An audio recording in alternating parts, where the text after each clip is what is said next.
Just when you think it couldn't get worse, it does, Scott. The Day Before saga has worsened following recent investigations. Grant Taylor Hill over at Insider Gaming.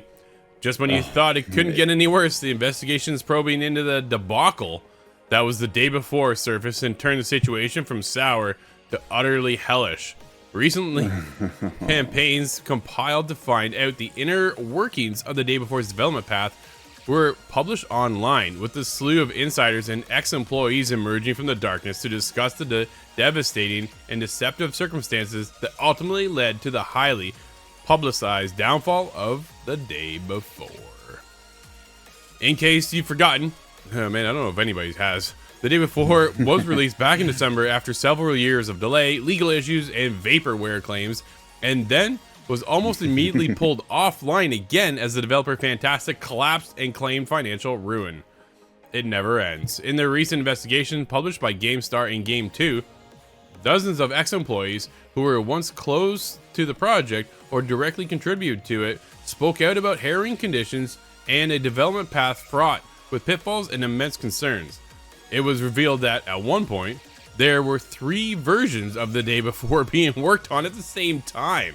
Wow, that's a lack of direction there, Scott, if I ever heard it. With developers... Oh, it sounds like the directors were just 3 kids in a trench coat. With the developers being split based on increasingly frequent demands from higher-ups at Fantastic, there were reported calls to emulate successful features from other games. No kidding. Hitting the market. And it all became drastically unrealistic and overcomplicated. In the interviews that formed the foundation of the investigations, it was claimed that Fantastic's leaders would spontaneously dismiss staff based on the most minor mistakes. There were also reports of fines being issued against employees who were mostly volunteers who turned in unsatisfactory work. One former employee claimed that, quote, they never worked less than 16 hours a day, end quote, while developing the beleaguered game. When the Day Before was finally released in December, it quickly turned out to be a broken shell of a game. In a matter of days, every copy of the title brought through Steam was lining up to be refunded, and eventually Fantastic disappeared into the darkness along with his leadership team. Wow, I don't think we will be seeing anything from them in a very long time, if ever.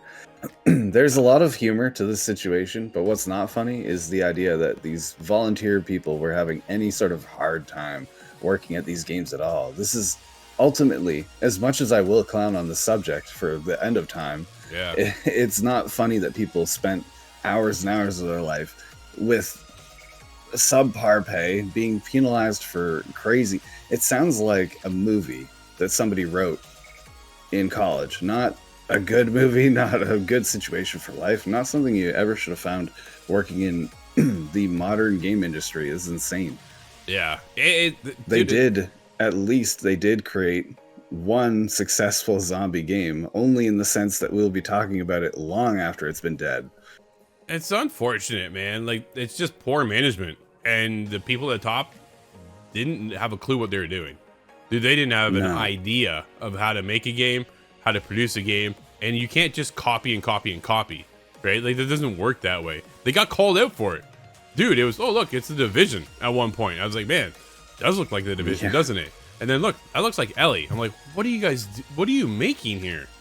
Right? And then it was just, it snowballed into this giant disaster that the game launched and then disappeared 4 days later. 4 days after launch. Scott, that has got to be a record, man. I've never seen a game just get taken down and a company just get disposed of in 4 days after they launched their big title. Like, this is supposed to step it up into the AAA space. It was not even close, right? Not even close. It's just, and then to treat the people the way they did, you can't do that. I don't care if they are your employees, not volunteers. It doesn't matter. That's a human being. Treat them with respect, and they'll give you good work. But you don't have a clue and don't know how to run a business, don't know how to run your studio. And man, it's just unfortunate. Like, this is the way it had to go.